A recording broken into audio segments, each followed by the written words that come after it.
Hello and welcome to another episode of Beyond the Black Rims. I'm Mars Girl. I'm Josh Knight the First. And thanks for coming to episode 9. That's almost 10. Almost. Just need one more. Yeah, episode 10 should be awesome. Just a kind of overhype even though we haven't even gone through episode 9. Because for those of you who have been paying attention, episode 10 will be done live. Yay! Live streaming. It's going to be on my Twitch channel. Most likely it'll be this upcoming Thursday night. What's the date on that night? April I have a calendar here somewhere. Now here's the problem. April the 4th. The 4th. But we don't have confirmation of the schedule a week ahead of time exactly. It will most likely be on Thursday night. I just can't, at this very moment in time, give you an exact time in the evening or anything like that. But as soon as we know, we'll let you guys in on it. When did you say you'd best know? Like, by tomorrow? Or by tomorrow night at the latest. Okay, so what we can do is cut a promo for this, likely either tomorrow evening or the night after, so that you guys will have that information available at least most of the week ahead of time. But, you can head over to my Twitch channel. That's twitch.tv/MarsGirl. If you follow me over there, you can get automatic emails sent to your inbox letting you know that I've gone live. And I don't plan on going live any other time within the next week, to the best of my knowledge. So, yeah, there you go. Next week we're going to do our live episode, which is mostly going to be like this episode, or like these previous episodes, except you'll see us. We can talk to the chat room if people want to give their input on things, and we can kind of... We might even have a little section, to answer one or two questions or something like that. We can back and forth a little bit, and we will most likely give a little more time live. Like, we always cut off before the hour. Yeah. We'll probably cut off before the hour anyway, but we can keep talking to people past that hour afterward. Just to keep talking to anybody who's in the chat room. And of course, if you miss the live show, that's fine. We will have a recording of it and get it up on YouTube as normal. Right. So yeah. That's gonna exciting. Be a thing. I'm excited about that. But we gotta get through this week first. Right. So, what do you want to talk about? This week's topics or what we've been doing this week? Well, what have you been doing this week? This week, Because I don't know what you do. Gosh. I've been rehearsing. Okay. More. Show goes up in just a week from next week. What's the show again? Of Mice and Men. Of Mice and Men. And you are? George. Awesome. The rehearsal's going very well. I'm very happy about it. Good. I remember you were working on a video. Yeah, I was. Gosh. I keep saying it almost every week, though. Yeah. But I barely have any time. Because I go running around everywhere. Final Fantasy 13 has just been sitting on my desktop for like weeks now, and I put a little bit of time into it and then something else comes up. Really, I can't give you much more information other than, yeah, it's been worked on, and unfortunately it hasn't been worked on to my satisfaction yet. Well, it's good. You want to put out a more than satisfactory product, so... I really do, and this is the most intricate, in-depth one about the function of gameplay, because the previous two were initially like introduction to what Final Fantasy really is, followed by things that make a Final Fantasy, and it just kind of wasn't there, audio cues, things like that. But this is the meat of it. This is going to be nearly half an hour long. Jeez. Just talking about the meat of gameplay and how it compares to previous games in the series. So, I've really wanted to make my point absolutely clear without having to just rage on and on about, oh, this is bullcrap, blah, blah, blah. No, you want to make sure it's concise and intelligent and everything you want it to be. That's what I'm hoping for anyway. So that's what's happening with Part 3 of the Final Fantasy 13 Thingamagoober. Alright, well, that having been covered, let's talk about this week's topics. Alright, so here in a bit, speaking kind of on the Final Fantasy topic, Yoichi Wada, who is the president of Square Enix, has stepped down from his position, and we're going to talk about the repercussions of that happening. I'm going to be talking about the new plans that have just been released about a two-part sequel being planned for the movie Independence Day. Oh, man. And together we're going to discuss what is this about Kamen Rider Fourze? Yes, apparently, to the best of our knowledge, as the information is just now coming in, Kamen Rider Fourze, which everybody knows I love, is apparently been bought out by Saban and is being adapted over here in America, potentially as something called Power Rider Apollo. And that we're going to have a mouthful to say about that in a little bit. Woo-wee! Yeah, so get ready for that. Just real quick, I wanted to go over a follow-up to last week's show, since we're talking about adaptations a bit. Somebody brought up that the parallel between how Toho and Warner Brothers had to work together on getting this new Godzilla off the ground is similar to how Adness Entertainment had to approach Toei in order to make Kamen Rider Dragon Knight out of Kamen Rider Ryuki. And the parallel is this. Specifically with that property, with Toei and Ishinomori Productions. As some of you know, and I guess this is relevant to later on in the show today, Saban adapted Kamen Rider Black RX into what a lot of people know over here as Saban's Masked Rider. Which admittedly, as a kid I loved it. As a Kamen Rider fan in my 20s, I learned how horrible it was to the original source material. Well, really, come on. When I saw it as a kid, I even found it subpar to Power Rangers. Well, I know, but point being, not to get too far ahead of ourselves, but, admittedly, Ishinomori Productions said they didn't want anything to do with that. So when Adness wanted to adapt Kamen Rider Ryuki into Dragon Knight, they had to very specifically tell them, no, we are not going to do things like they did it. That is similar to how Toei had Warner Brothers and Legendary Pictures approach them, hey guys, what happened with 98 Godzilla, we're not doing that. We want to make a good movie. To which Toho was like, okay, fine. You're going to protect this. We'll let it happen. Yeah, but kind of I think I sort of said something like that before. Don't you think there would have been some apprehension even then? Yes. Are you sure? Are you really not going to screw it up? We kind of had this happen before, so... No, I swear. Once bitten, twice shy. No, I understand that completely, but... No, sometimes it's not so much the people working on it, it's not their fault, it's the person who's in charge. You know what would be a great idea? If it wasn't really Godzilla. Oh. No. If it was our own monster, why are we calling it Godzilla? Because people know Godzilla. But it's not Godzilla. That's a lot of fish. Thank you, Matthew Broderick. But yeah, that's basically the parallel there in a nutshell. Okay, so... Getting right into it. I'm gonna talk about a thing regarding Square Enix. And again, CEO Yoichi Wada. He has resigned. Now, to the best of my knowledge, I understand that he's resigned from his president and CEO position of the company, Square Enix, and that he's still remaining on the company, within the company, taking a 60% pay cut. And this big change and reform and rebuild of the company of Square Enix is due to really kind of failures in video game sales. Which, ironically enough, is not due to Final Fantasy so much, because no matter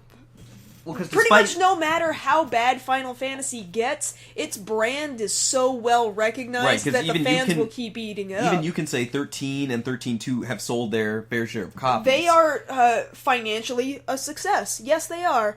14, I think, is not a success. In fact, that's why A Realm Reborn is being created, because that would have been the first time that a Final Fantasy has failed, which I guess to some extent Now you're saying that failed financially. Specifically is what you mean by that. Exactly. Which I guess just goes to prove that that's how bad into things Square Enix has gotten within recent years, that a Final Fantasy could fail, because even Square Enix themselves said, we need to fix Final Fantasy XIV because there has never been a Final Fantasy that has financially failed. Well, that was a lot of alliteration. I wasn't doing that on purpose. Well, no, but I understand. To them, it is very much an honor thing. You know, you're disgracing this name that you've put so much time and energy and work into. That, I guess, because you've said before, you know, why can't they just move on? To a certain extent, there is that honor in it. We can't let the name be tarnished, so we're going to do everything we can. That might be it. That. You know, after all this sitting on it, you might be right. It might be that they can't move on to 15. They are so focused on... Like, I'm certain that they are hearing from the West because they're very concerned about their Western audiences, especially... Because the Western audience is ponying up the money. Well, especially since they got IDOS, because IDOS is a Western company. But Final Fantasy 13, you know, they're listening to people's reactions about the 13 series, and despite the fact that it made sales...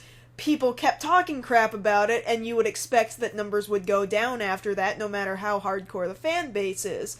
So 13.2's fixed a little bit, it's still not great, and then I still don't know how I feel about Lightning Returns, because it's not out yet.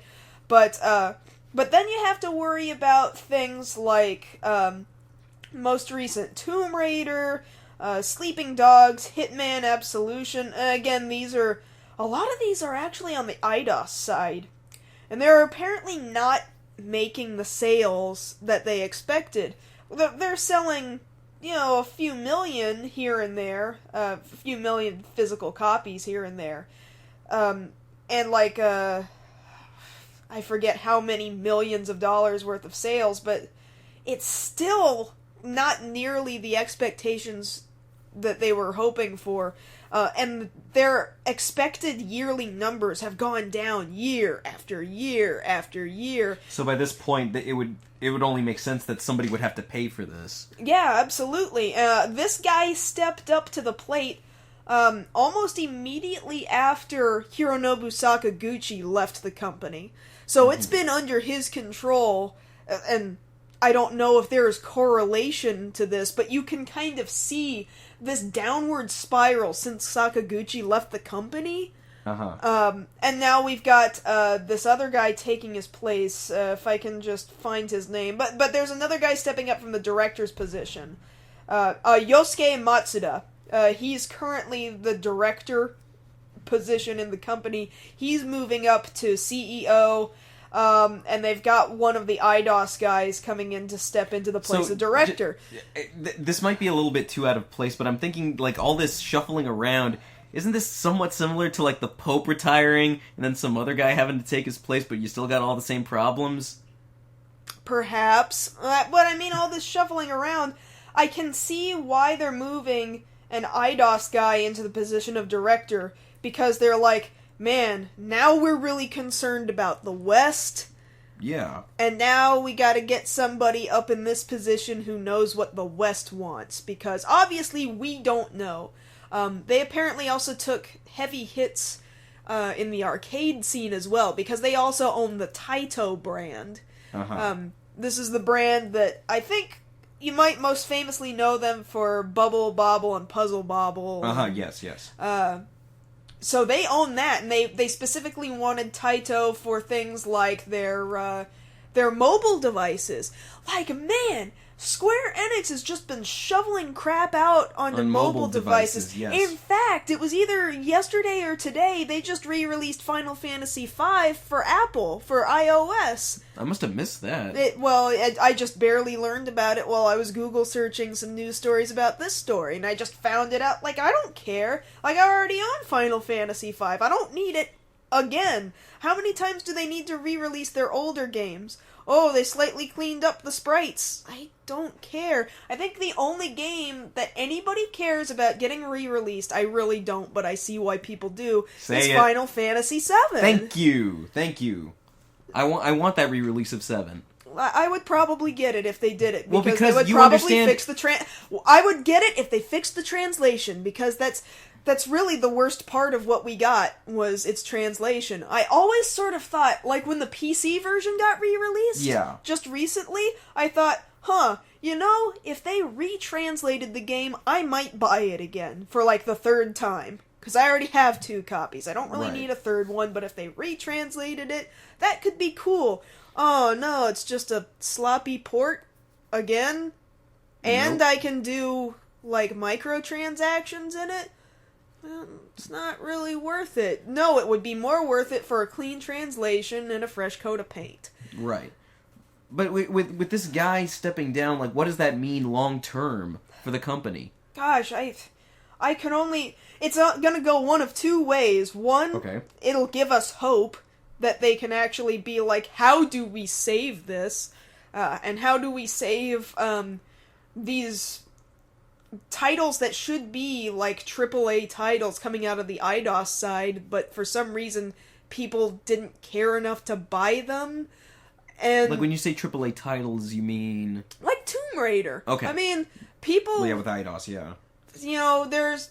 People really liked Tomb Raider. I mean, Well, it's getting the reboot. You mean the movie? Well, yeah, and the game, too. No, the game already came out. Yeah, and they're basing that movie off this game. Yeah, that's what I was asking you about, because I was Yes. talking about the game itself. Well, I mean, it all ties together. Yeah, so how do you save these titles that they've spent a lot of money on? They're perfectly good games. It's just people, for some reason, aren't buying them. Maybe because there's really vocal people who don't like them. And then how do you save the flagship series? Because despite the fact that it's making money, it's only making money because it's so well known worldwide. Well, I do honestly think it's a pride thing, because when you think about it, you know, Square, they've still got, what, Dragon Quest, right? Yeah, the Enix side still works with Dragon Quest, and somehow they haven't screwed up Dragon Quest. Like, Enix seems to have their crap together, but everybody else that they've acquired over the years doesn't. Really, you know, I mean, that's the merger back in 2001, it was really Square being swallowed by Enix, not the other way around. I mean, it became a merger, but there was this talks with Enix for years before that. It was really Enix coming in more so. Well, because it's the whole thing, like, what does it say that we live in a time where, when you look at Square Enix, Final Fantasy as a franchise has become, to a certain extent, the black sheep of that company. That is really sad, because it's like, we hit the 25-year anniversary of Final Fantasy, right? And what did we get as an anniversary game? A really dumb iOS tappy game. Oh, the one where I just swipe all over the thing. Yeah. With the cat paws. Yeah. You know, play it like it's a harp, and you win. Yeah. And just, like... I appreciate the sprites. For the 25th anniversary, that's about it. Final Fantasy XIV came out in 2011? Like, it's been a couple years. Wouldn't this have been the appropriate year for 15 to come out? Hey, 25th anniversary, let's have a really good, solid anniversary game. Well, would that tie in at all with the game they say they're working on now? How could it? It couldn't come out until... Because I don't think they're even going to talk about it again until E3. Well, look at it this way: if they're, when's E3 going to happen? In summer. It's summer. That's when they're going to start talking about it. If they push it back just a little bit more after they start talking about it, maybe they're looking for like a 2015 release date. That way the 5's add up. Final Fantasy 15, 2015.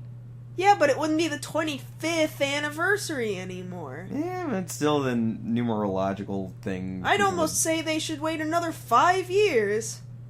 Wait another 5 years. Yeah. Yeah, but nobody would have that. You wouldn't have that. What do you mean? Like, you couldn't wait another 5 years for them to work on Are this you thing. kidding me? I could wait as long as it took for them to make a good Final Fantasy. Okay, fair enough. Rabid fanboys, no.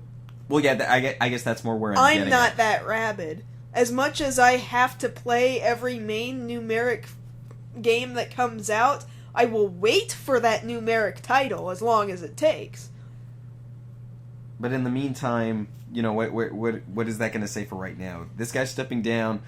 He's given up the power. Two other guys are stepping up because of him stepping down. Oh yeah, I was saying it can go one of 2 ways. One, it'll give us really great hope. Or two. Or two, it means there is no hope left.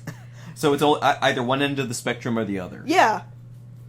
I mean, I really don't think it means remaining mediocre and slowly plodding downward. I think it's either rocket straight back up to the top, or bullet train to heck. Alright. Because by that point, it's like, we are so far removed from what Squaresoft originally was.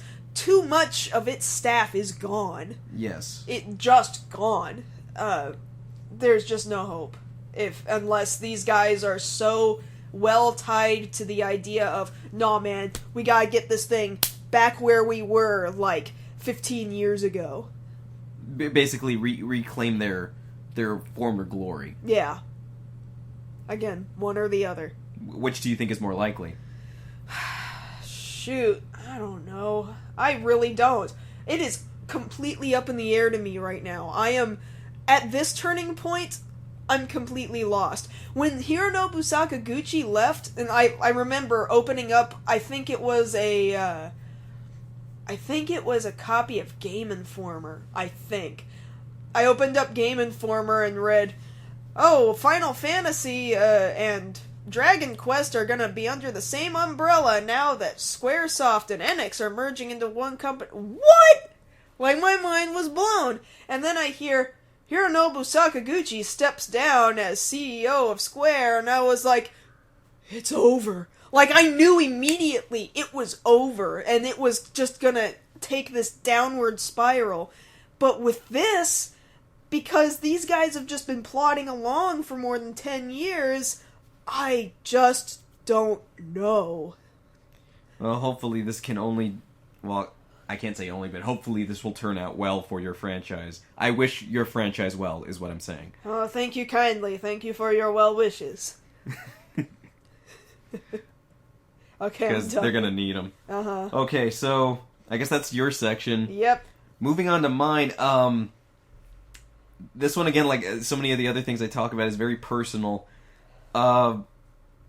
It's been a while. You say, for Final Fantasy, 25 years. For me, it's been 17 years, just about, since 1996 and Independence Day. Oh, it's been that long? Yeah. Oh, man. I was in 6th grade. That's mind-blowing to me that much time has You're passed. way older than a 6th grader. Yeah, last time I checked. But yeah, that movie came out, and all those many years ago, a groundbreaking film as far as, the visuals were concerned. Just the hype around that movie was incredible. I remember being that young, the Super Bowl prior to that movie coming out, and they ran the TV spot of the White House getting blown up by the alien ray, and I freaked out, honestly. I didn't know what I was looking at. Can you even show anything like that as promotional anything anymore? Yeah, freaking Olympus Has Fallen. They show the White House getting blown up. Do they? Like, yeah. in commercials, too? Yeah. Huh. See, yeah, this is what happens when I don't have TV. Yes, well, I had a lot of TV. And as such, I was like, what is this thing? I gotta go see it. And the movie in and of itself was, for me, timeless. I can quote that movie more or less almost off, like it was the back of my hand. For me, that's Jurassic Park, but for you, this is Independence Day. For me, that's Independence... Well, for me, it's Independence Day and Twister, but I digress. I loved this movie. I was so hyped for this movie. I remember being there in the theater, getting freaked out during the quote-unquote autopsy scene with the alien waking up and then killing everybody and release me and all that. Well, now, all these years later, people were talking about it, and I remember back at the time, there was I'm pretty sure it's out of print, this magazine called Cinescape. And Cinescape used to like to run these stories about movies that people were talking about making, but since, the internet wasn't that big then, they didn't get the information as quickly as anybody else. So, in one issue, you'd hear about, them talking about a movie coming up, and then the next issue, they would have to retract, yeah, this movie's not coming out after all. Like, I remember in specific, right around, I want to say spring to early summer of 1999, they were talking about there being a New Year's Eve movie that had to do with the the clocks not being able to turn over at midnight on New Year's. What, Y2K? Yeah, Y2K. That's what it was, Y2K. And a few issues later, they had to retract it like, yeah, it's too close to Y2K, so they're not going to make this movie. But we think Chris O'Donnell would have been attached. It's like, what kind of story is that? And I remember back in 1996, 97, they ran a story about, oh, they're going to make another Independence Day movie. And the younger me was still like, no, they can't do that. You know, we've seen humanity's triumph over these aliens. For them to have to fight again would be counterproductive. It would take away from this idea of, you know, that grand speech that Bill Pullman has, you know, today we celebrate our Independence Day. Yay! Yay! Because there has to be that yay. And now, here we are, you know, all these years later, and Roland Emmerich, the guy who made it, and has brought us, you know, 2012 and The Day After Tomorrow, is talking about a 2-part sequel to this movie. Like, does there really need to be 2 parts to it? Well, see, that's like the popular thing now. You know, you got Breaking Dawn splitting their last movie into 2 parts. That's because it was a The really Hobbit friggin' getting big split up. Okay. Harry Potter. That's because those were really friggin' big. The Hobbit, not so much. The Hobbit is just because, what is director? Peter Jackson. That's just because Peter Jackson's like, I made 3 movies in this universe already. I can do another trilogy.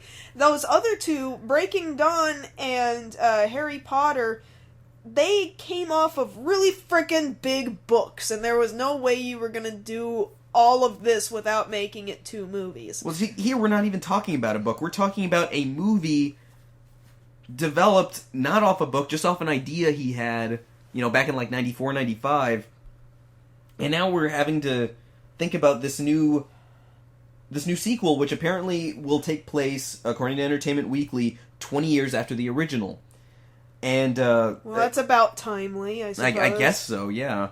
But I'm quoting here from it. The humans knew that one day the aliens would come back, and they knew that the only way you can really travel in space is through wormholes. So for the aliens, it could take 2 or 3 weeks, but for us, that's 20 or 25 years. It's like, really? Wait, when did they decide that the only way to travel is through wormholes? I understand wormhole theory is a thing, but to say the only way to travel is through wormholes, how do we know that? Yeah, how would we know that? How do we know that that's how they got to us? I mean, I'm assuming that at this point, like, they've had their technology because it crash landed to the ground.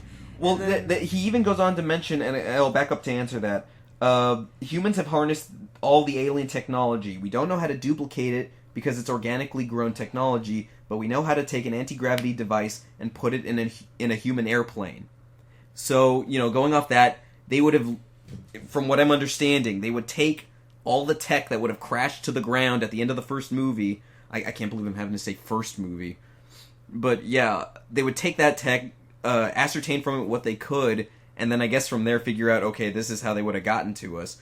But even then, wormhole theory is pretty clear on how quickly, you know, stuff travels from one end of a place to another via wormhole. That, and you could also die. Like, I'm just saying. Theoretically. That is very much a possibility. You could, like, be ripped to shreds. That could be a thing. Well, see, you don't know. See, the thing about it is, it's the whole suspension of disbelief. And I find it hard just even with this. One, I don't think the movie should be made. I think Independence Day should be a standalone movie in and of itself. But two, if you're going to talk to me about, oh, well, it's only a couple of weeks for them, but it's, 20 to 25 years for us. Why? Yeah, why? Because, stop me if I'm wrong, but this is an advanced alien civilization that traveled who knows how far to get to Earth and sap its resources.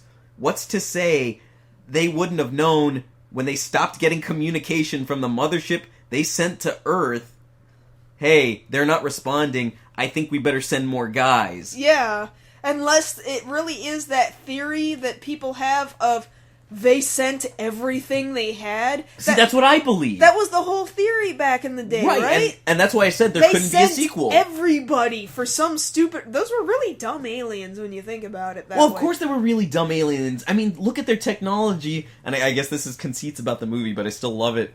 What kind of alien technology are we talking about here? They can survive the vacuum of space, the heat of re-entry, yet freaking Jeff Goldblum and Will Smith can go up to their mothership and hack in with a circa 1996 MacBook and blow up all their stuff. And they don't, do they not verbally communicate? Well, no, they said they communicate via telepathy. Okay, so when they're getting no telepathy from that particular ship, which, by the way, that ship was from Area 51. Right. So it's all patched up with not alien metal, but Earth metal. It looks different. So this is really old technology for those aliens, and it looks different because we've done crap to it. They can't, telepathy with the people on board. Right. They don't notice there's a rocket launcher. And if they do read their minds, they're like, huh, that sure doesn't sound like what you're meant to be. Well, yeah, it's the same thing of, it's an older code, sir, but I was about to clear them. But it does check out. I was about to clear them. They are dumb aliens, right? Right, because... Maybe that's why it took them 20 years then. Maybe they're looking at their space watches going, 5 years have passed. I'll give them another 15. But that's it. Why?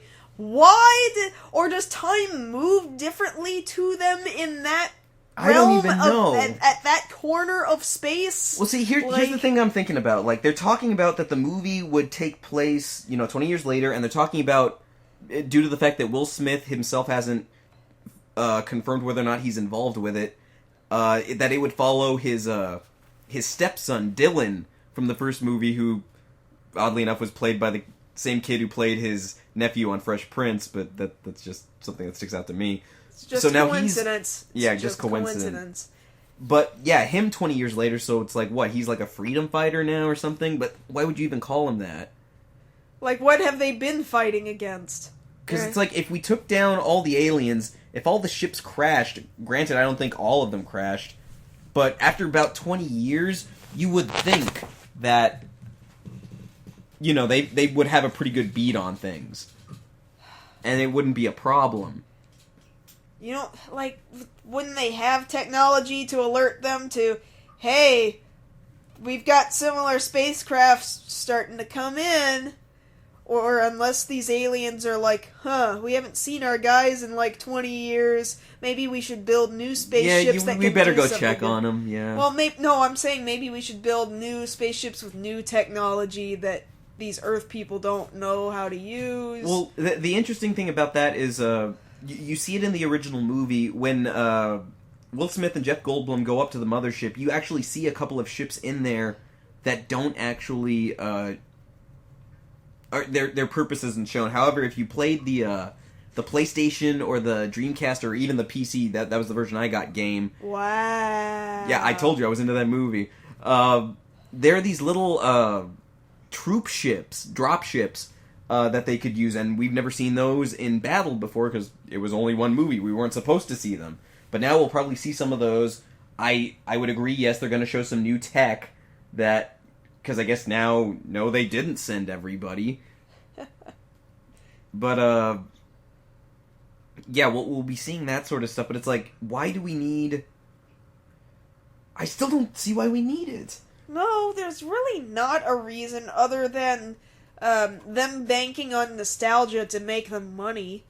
Yeah, because that speech, and I already talked about it, but that speech that Bill Pullman gives, how do you top that speech? You can't, because anything less than that... The whole thing was self-contained. Right. And it's we've already united the planet once. Hey guys, why would we not be united again? Especially when we know that there is the possibility of alien life, not just these guys, but other aliens.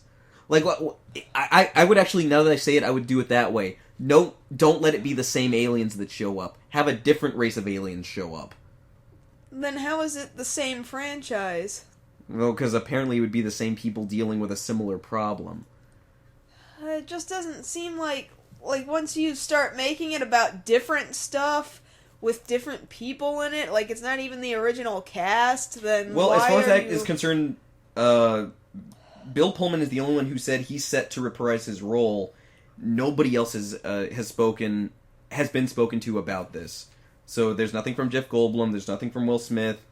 They would get some new actor to play Dylan. There's nothing from Vivica Fox.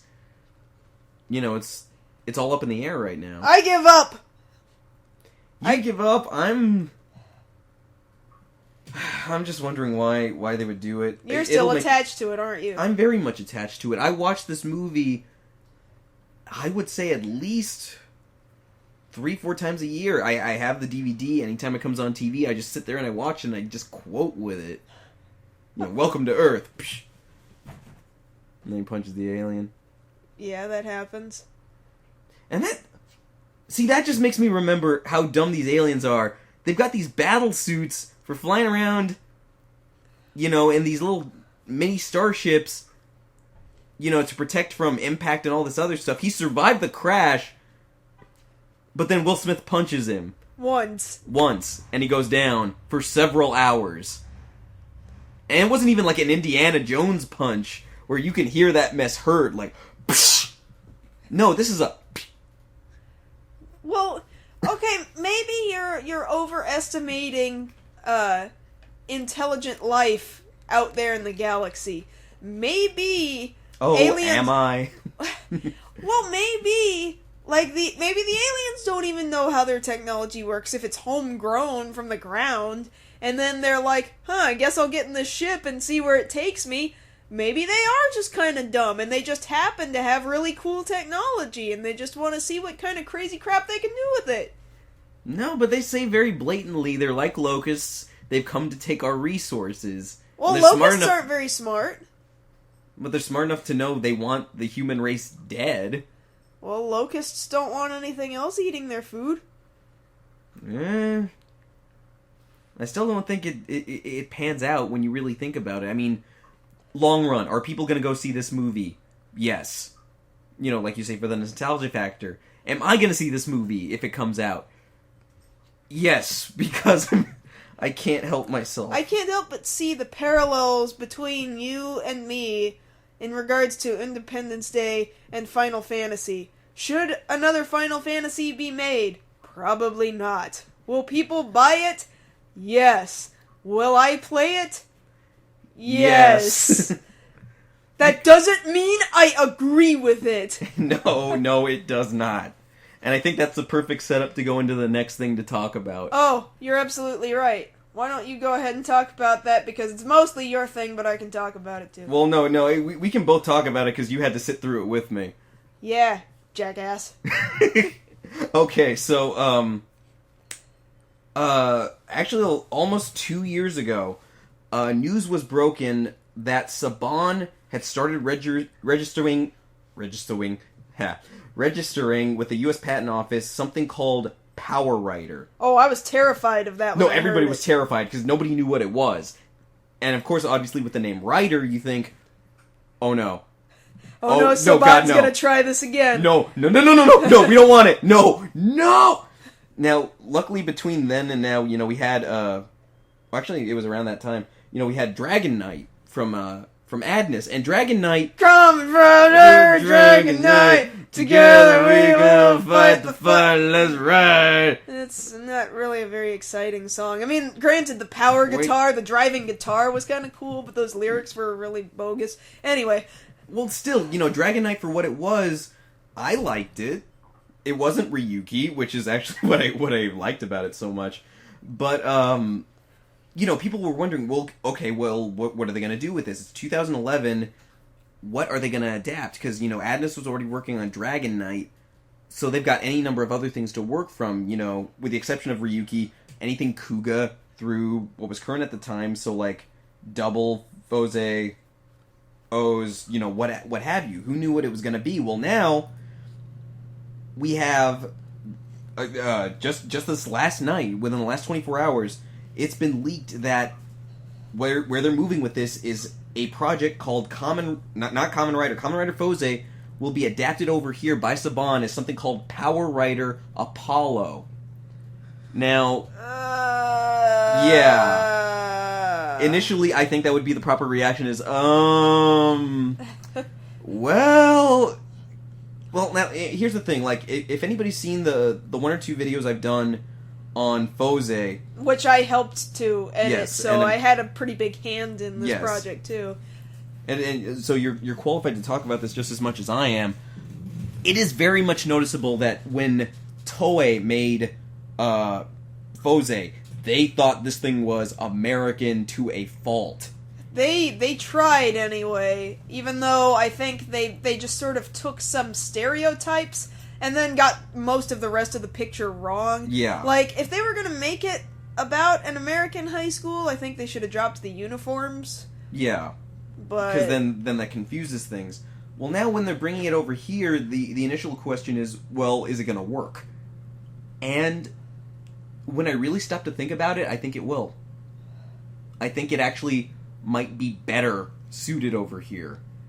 Maybe, but I'm just so hesitant because the source material was so bad.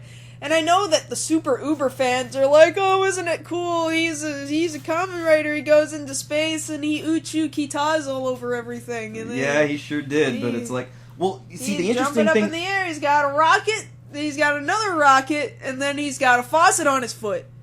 Yes, he does. Yes, he does. And I'm looking at they've got the casting slides here, and they haven't really changed all too much from so it sounds like everything that Saban has been doing with their stuff lately. It very much sounds like the way Saban treated Shinkenger, turning it into Power Ranger Samurai, in that they were very faithful. You could give them that they were faithful to the source material. But to the point where, why was that even necessary? If you were just going to remake the exact same thing into the exact same thing? Yeah, you would think, like, well, why didn't we just get the original thing if you were keeping so close? Yeah. Now, see, the weird part about that, as far as, Power Ranger Samurai is concerned, you were so faithful, you named this very noticeably Caucasian guy Jaden Shiba. Well, no. No, we're not buying that. Whereas here... the only major change that seems to be made is actually to the Fourze character. I'll just read it off right here. His name over here would be Neil, not Gentaro, but I guess you can change names however you want. Description, martial arts experience necessary, dull and uninterested in anything until he transforms into Power Rider Apollo. Now that's very different from Gentaro, who is very... energetic and forthcoming, I want to be friends with everybody, do the fist bump and all that stuff. Then they list Power Rider Meteor. Wow, real hard to change the name on that one. Martial artist who is a distant loner, is never around with Power Rider Meteor, so pretty much that's the same as Ryusei. And then they list off the rest of the, which would be the Kamen Rider Club. I don't know what they're going to call them over here, but, they've kept the name Jake for the same character, JK. Well, it makes sense. That's an English name. I mean, just look at it. Neil's best friend wants to go to space. Naive ditzy girl. Okay, yeah, that's the same. Okay. Goth girl may have feelings for the character playing Meteor. Okay. Same. In specific, they're changing, why can't I... Shun Daimonji into an African-American character. Well, I guess that's okay. Is he gonna play football? It says right here, captain of the football team. That's racist. No, you want to read racist. Let me finish reading this. Okay. The character's name would be Clutch. Captain of the football team. The cool guy. Suave. Meets up with Jake on weekends to rap. Wow. Yeah. You really think this is going to work better?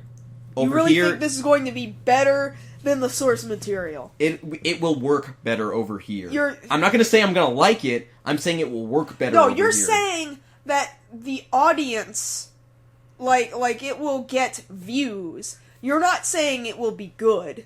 I'm saying it will get views, yes. Fourze got views? It wasn't good. It was really bad.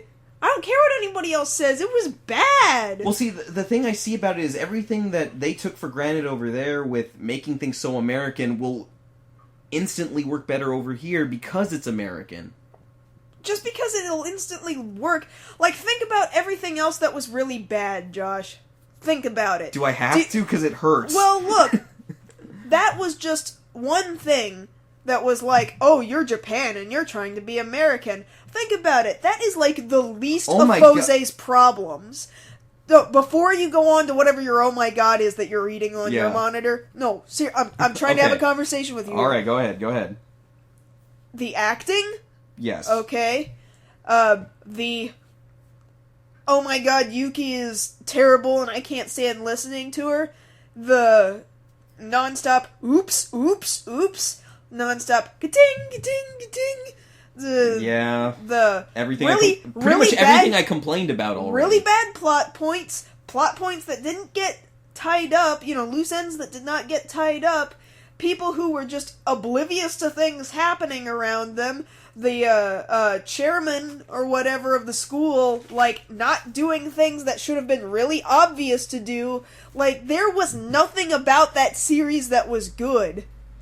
No, there really wasn't. And Think about it.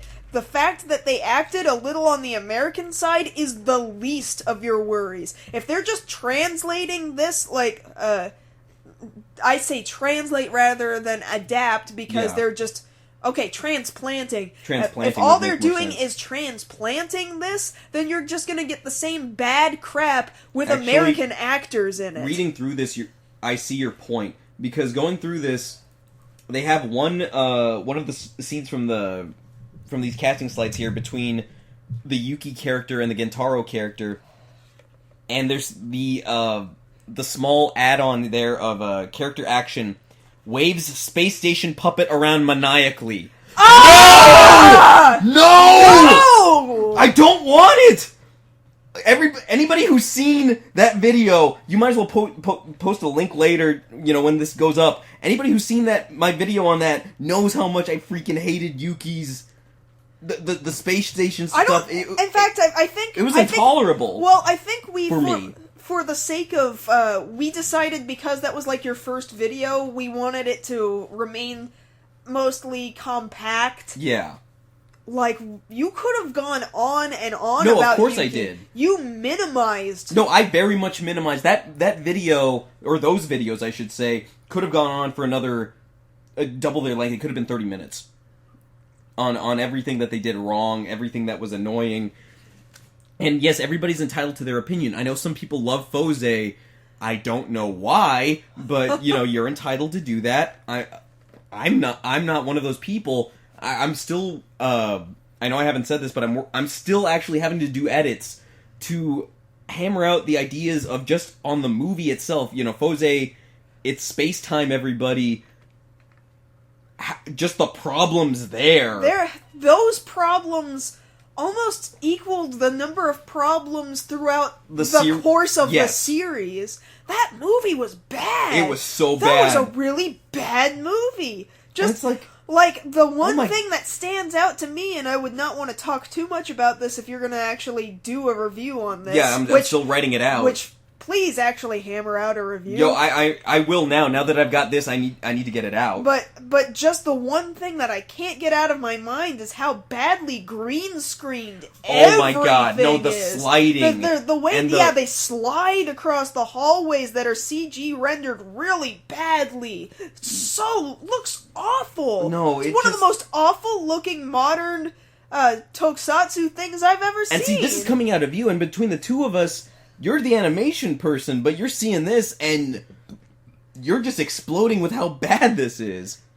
That, of course, was one of the many things wrong with it. But, because of the things that I am interested in, that is the core of what I hated, was how bad the green screen was. Like, you can still see the green halo around people's heads. They're talking about adding in the Cancer Zodiart, and they're changing the name from Zodiart to Zodiattack.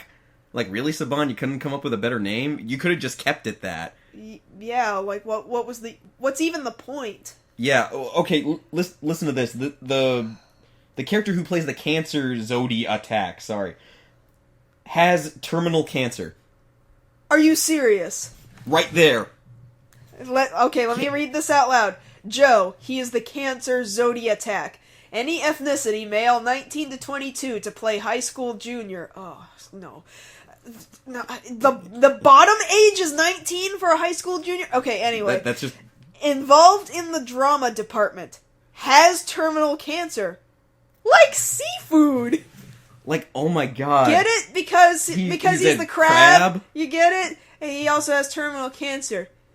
So he's the cancer kid has cancer. How are you gonna do that? How are Saban? You got some balls. I gotta say that right now. That you think you're gonna get away with the cancer kid, like terminal cancer, like terminal cancer, like he has stage 4 cancer. Like that's not. I don't think that's funny. That's not funny. Saying briefly that I've been through that situation. No, that's not funny. That is like I almost don't want to watch it just based on that because that's not funny. No, I understand that is that's not cool. That is not cool at all. But and, you know, I'll step away from that for a second. They've got some other very blatant stuff. The chairman, who's the Sagittarius Zodiac. Zodiac. I'm sorry. Coach of the archery team. Like, they're making it hella obvious this time who's who. So, like, don't you think they'd be like, who do we know who's an archer? Oh, I don't know. Guess we'll have to wait and find out. See you next week. Fourze. Or, I'm sorry, Apollo. Now, I'll say this much. I've been in a number of chats and stuff where people are like, okay, well, turning Ryuki into Dragon Knight, that made sense because, like, Dragon Knight is more or less the translation of the word Ryuki. Yeah. If you were going to turn all the other writers into American versions, some names can translate directly over. Like, you don't have to change Den-O. Well, admittedly, this name wouldn't translate over. Yeah, Fourze, because they were making a pun off 40. Yeah, there's no 40th anniversary of anything writer-related going on. So naming him something that is relevant to American interests, like the Apollo mission and all that, okay, I get that. You know, Meteor, they didn't really have to think about that very hard. Just call him Meteor, fine. But it's like, okay, so if they're bringing Fourze over here, and this thing works out, which in all likelihood it could or couldn't, I'm sorry that Adness hasn't done anything since Dragon Knight, but if they go on from this, does this mean we get to see O's adapted, Wizard, all those brought over? I don't know. I don't necessarily want it, to be honest with you. Because think about it. Saban's got, you know, the license for Power Rangers back. Now they've got this Power Rider thing sourced from Kamen Rider. They have the opportunity of making an American version of Superhero War, of Superhero Taisen. I do not think they would pass up on that opportunity. But I don't want it. I don't know how to feel about that, honestly, because that's a hard one to swallow for me as a fan of all of those. But then that'll just be another one of those things, right, where I've been saying for years, like, hey, Saban or Disney or whoever has it at that given moment in time, you're sitting on this footage? How about you just give us, like, subtitled versions of the original thing that you're just sitting there on? Oh, no? Okay, that's cool. So it doesn't matter if somebody has that footage licensed, we still don't get the source material. I know, and the source material is what I've come to know and love, and with the exception of Fourze, which I don't love, but but it's going to be interesting to see. Like, I could be flipping through channels a year or two from now and see, this American thing Yuki screaming at the top of her lungs about how much she loves. What's our space station? Just the space station? Yeah, the International Space Station. International Space Station, buddy. Oh my... puppet. Like, imagine... Example right here. Gintaro character. So, I want to be friends with the whole school and stuff. Do you want to be friends with me? The goth character. It sounds like it'll end up terribly for you. Sure, let me just update my Tumblr. Gintaro character. Cool. Here's my secret handshake. Wow, that scripting sounds awful. Yeah. I mean, I'm not saying, Megaforce is gold either, but it's like... That scripting sounds awful! I will go at least with the opinion of, now having read through all this, if you were making it easier on yourself to make it Americanized, you could have at least bothered to try and fix the writing too. But it doesn't seem that they're even going to try and do that. It sounds more like they've dumbed it down, even. But of course, that's just casting. Yeah, these are just scripting. casting slides, so that's not. Oh, well, anyway, we've talked way too long. Yeah, sorry, guys. I'll have another thing out so that way you can hear me complain about that more later. Okay, good. We need to stop. Okay. So yeah, I'm gonna remind you guys now that next week we're gonna be live in Junk. For episode 10. And again, we'll post another bumper within the next day or two about the exact time. We're hoping it'll be on Thursday, April 4th. That is correct, right? Thursday, April 4th? Yes. The exact hour is unknown. We usually record these somewhere around the 8 to 9 o'clock hours at Usually. night. It depends on what's happening, so I can't quite confirm that for you, but pay attention to my Twitch channel over at twitch.tv/MarsGirl, and you can keep up to date with me there, or again, follow us on Twitter, because we'll definitely tweet when we know for certain the exact hour that it's going to happen, so follow me at MarsGirlProd. And you can follow me at Josh Knight First, and for anyone who's wondering, you can check my YouTube channel for what I mentioned earlier. And what's your YouTube channel once again? Just Josh Knight the First. Is that with the number one? I forget. Or is that No, spelled that's written out? out. It's spelled out. Just Josh Knight the First. Okay. So I guess that's going to be it for tonight. And again, I'm Mars Girl. I'm Josh Knight the First. And that's it for Beyond the Black Rims. And we'll see you guys live next week. Alright, bye! Alright, bye! Alright, bye! Alright, bye! Alright, bye! Alright, bye! Alright, bye!